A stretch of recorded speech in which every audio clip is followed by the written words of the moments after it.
Welcome to my new blog. તો આજે હું તમને આપણે જે અપવાસમાં ખાઈએ છીએ સાબુદાણાના વડા, જો તળેલા ન કરવાય તેનું અપમ તરીકે પણ આપણે કરી શકીએ છીએ. તો એની માટે અમે સાબુદાણાને 4-5 કલાક પલાળી દીધેલા. આ આદુ મરચાં છે, અચકચરું કાચત સિંગનો ભૂક્કો છે, બટેટા મેં ઓછા લીધા છે. તમારે તમારા પ્રમાણમાં રિક્વાયરમેન્ટ પ્રમાણે તમે બટેટા લઈ શકો છો. અને મેં બાફીને છાલ કાઢી લીધી છે. આ મીઠું છે અને આ બોરું સાકર છે. અને આમાં હું લીંબુનો પણ ઉપયોગ કરીશ. તો સૌ પ્રથમ આપણે બટેટાને આમાં મેશ કરી નાખું. તો તમે જોઈ શકો છો કે આ બટેટાને મેં મેશ કરી દીધા છે. હવે હું એમાં બધો જ મસાલો કરી લઈશ. આમાં મેં સાબુદાણા નાખી દીધા છે. આમાં સ્વાદ પ્રમાણે મીઠું નાખી દીધું છે. આ આદુ મરચાં નાખી દીધા છે. આ સિંગનો ભૂક્કો અને આ બોરું સાકર. હવે આને મિક્સ કરીશ અને પછી એમાં કોથમીર નાખીશ. તો તમે જોઈ શકો છો કે આપણા એકદમ સરસ વળી ગયા છે. મેં આને ઘીથી ગ્રીસ કરી લીધું છે. એટલે હવે હું આમાં કરવા માટે મૂકી દઈશ. એટલે તમારી અપવાસમાં જો તળેલા ન ખાવા હોય તો આના અપમ બનાવીને બી તમે ઉપયોગમાં લઈ શકો છો.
તો તમે જોઈ શકો છો કે મેં આ બધા જ મૂકી દીધા છે.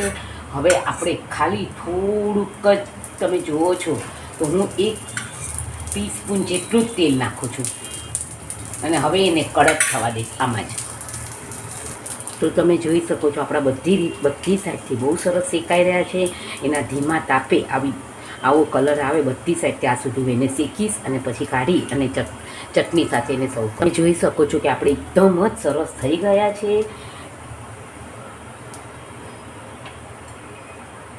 અને બધી જ સાઈડથી આપણા તૈયાર થઈ ગયા છે. તો આને હવે આપણે સર્વ કરી લઈશું.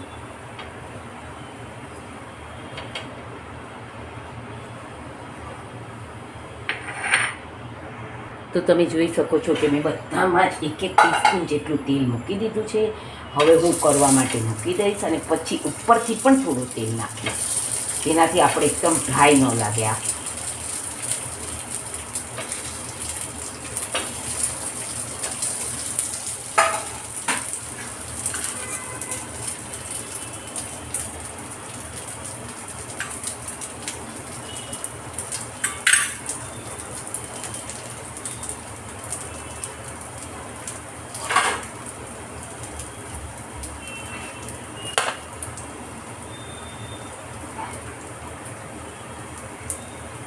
તો તમે જોઈ શકો છો કે આપણા તૈયાર થઈ ગયા છે. તમે આને ઘરે જરૂરથી ટ્રાય કરજો અને બહુ જ સરસ લાગે છે. તળિયાને આમાં કાંઈ ફરક નથી લાગતો. એટલે તમે ઓઇલી ફૂડ ન ખાવો હોય તો તમે આ ખાસ પ્રિફર કરી શકો છો. મારી નવી રેસીપી જોવા માટે વૈષ્ણવ ફૂડ બ્લોગ બાય દીપ્તિ ચિતલિયા સંઘવીને જરૂરથી ફોલોઅપ કરજો. અને તમને અપવાસમાં ખાવાય એની ચટણીની રેસીપી પણ હું સાથે આપી દઈશ. Thank you for watching my video. Like, share and